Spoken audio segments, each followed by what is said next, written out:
So I just finished looking through the God particle and shooting this whole video for you. And then as I'm packing down, I'm thinking, fuck, there's so much that went into this. I don't think I really gave it good credit while I was filming the first one. And if you're going to stick around, you're going to see me go through all of the different curves and EQ curves that are in there, the harmonic saturation, the compression timing.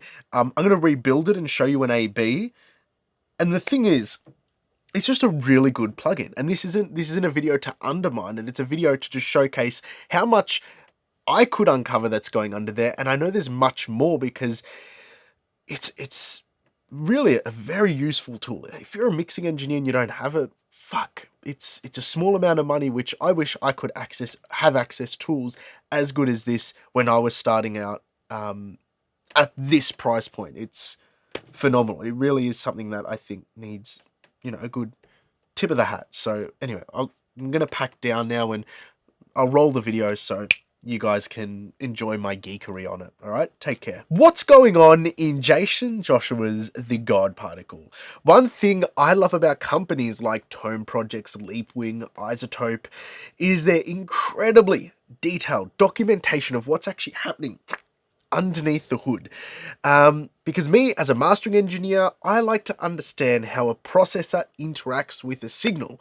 It's really important because I need to know the little gems behind what's going on, okay? How I can push and pull information through a signal and manipulate it to my advantage. Unfortunately, there's no real good documentation for the God particle, but there are raving reviews. And as well as that, it's not just from people on the internet on YouTube like me. There are really big, heavy mixers out there saying this is the shit. So I had to tempt fate. I had to understand what's actually going on behind the hood.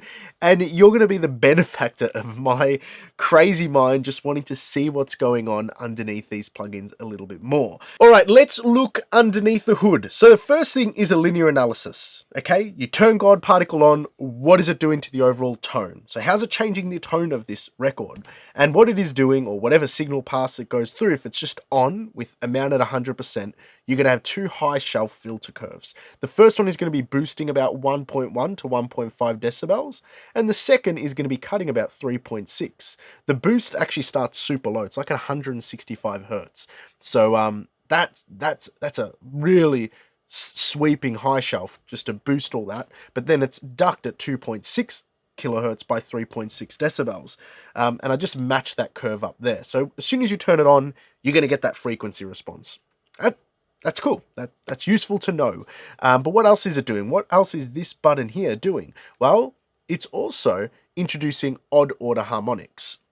So your 3rd, 5th, 7th, 9th, 11th, orders of the magnitude in odd numbers, it's introducing harmonics. One thing I noticed though when I was sort of poking around here is that if I go up to, like, let's say 10,000 kilohertz, I'm not sure it's oversampling that well, or it hasn't, because there's a bit of aliasing distortion folding back there, which I'm like, okay, is it oversampling under the hood? I don't think it is, or if it is, it might just be 2 times oversampling because those harmonics are still folding down.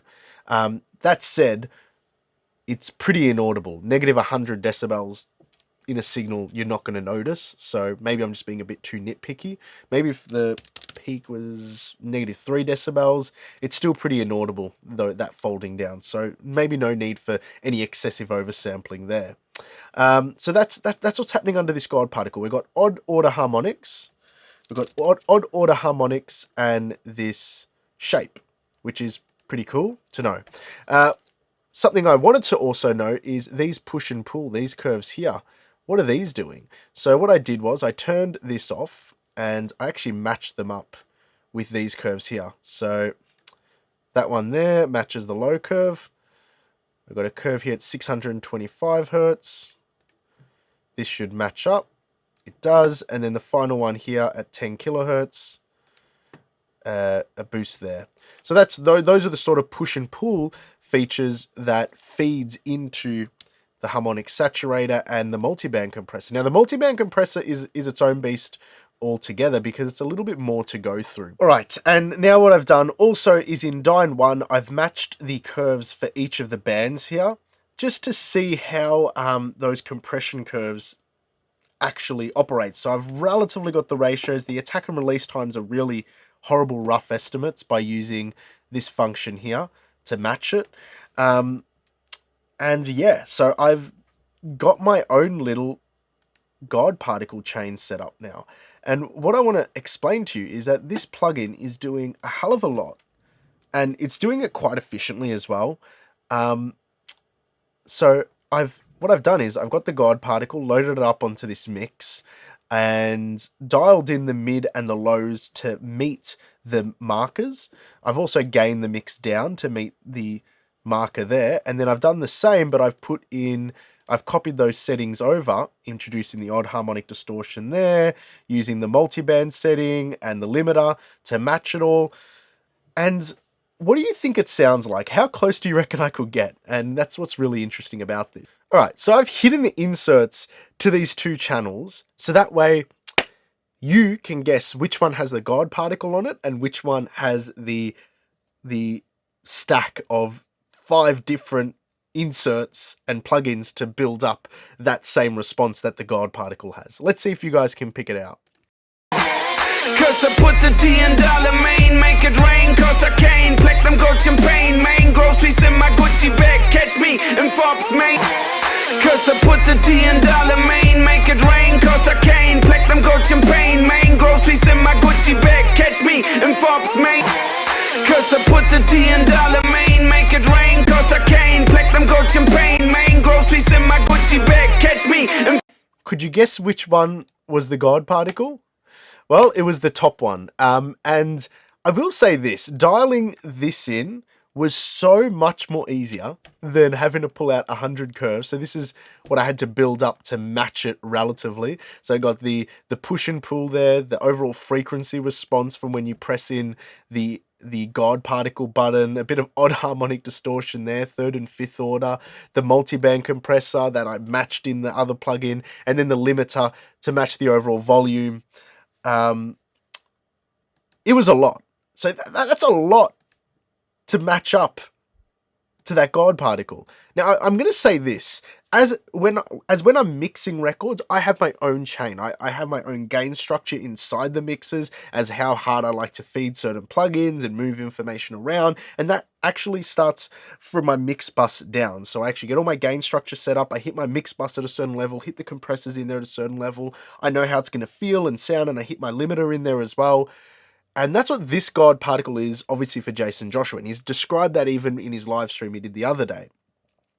If you're a mixing engineer and you don't have your own system, you're sort of trying to find the ropes on how to get a feel for driving your mix bus, or sort of just getting an idea of or a direction in which way to go with your mixes, this takes so much guesswork out of it, because it really is doing...